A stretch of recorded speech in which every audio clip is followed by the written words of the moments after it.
There is no attachment to the child in this now. There is only the memory of the attachment to the child in the now. There is no beloved spouse in the now. There is only the memory of the attachment to the spouse in the now.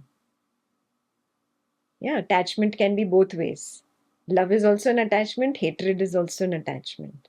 Because the ego is cunning, it keeps changing its party, no? For the same person, it says, I love this person. For the same person, when that person is doing something different and becomes the doer, oh, I hate this person. Are you seeing this? Why have you changed party? See that only, no? Oh, hidden behind this hatred is that he or she is doing this doership idea. So whenever I have assumed doership for this person or somebody else related to this person, I have actually assumed cause and effect. You will see that cause and effect is in moment to moment to moment to moment of the day.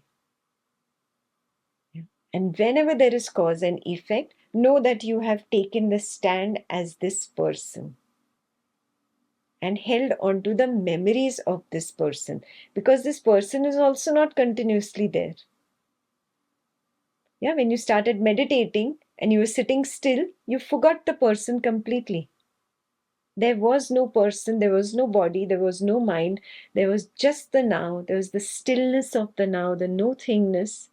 There was no person. And suddenly, when some idea came up of cause and effect, that's when the person came back. So when this person itself is temporary, is an illusory idea, the memory of this person, how can it not be illusory and temporary? The memory of attachment to a beloved spouse, how can it not be illusory and temporary? Do you get it? So memory is only what is coming in the now and going, and coming in the now and going. And memory comes with that attached label. This is from the past. So past is also an idea. The attachment is also an idea. The memory is also an idea. The idea of this now being the present is also an idea.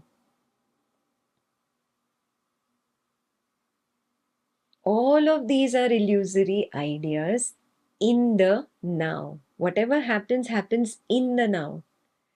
I do not have proof of the past from which this memory is claiming that it brought that particular thing, event, person, whatever. I do not have any proof. All I know is the now, is the now, is the now.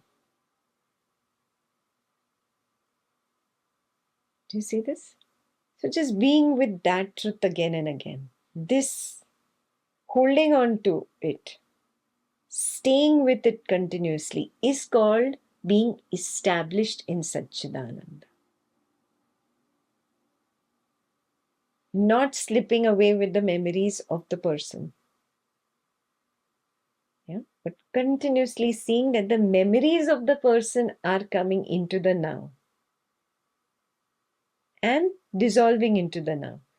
So you're holding on to the now instead of holding on to the memory and slipping away. Do you see that? So the grasp has to change its locus, its location. Instead of grasping the memory that has come onto the now, into the now, I grasp onto the now, in which something comes and goes, comes and goes, comes and goes. Doesn't matter. I do not slip with that which is coming and going. I hold on tightly to the now.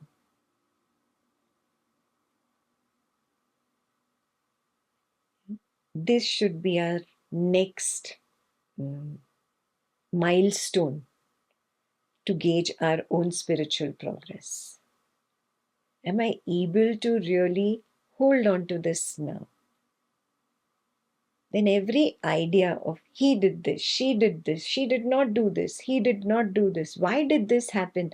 everything has come with a hidden idea of doership, and behind the hidden idea of doership is the hidden idea of cause. You will be able to see it right there, right there. It will disintegrate, it will break down, it will disappear into the now. The now will suck away the lies, and there will only be the truth of the now. Moment to moment to moment, you just stay with the now. You hold on to the now instead of holding on to that somethingness that comes and goes in the now. Very clear.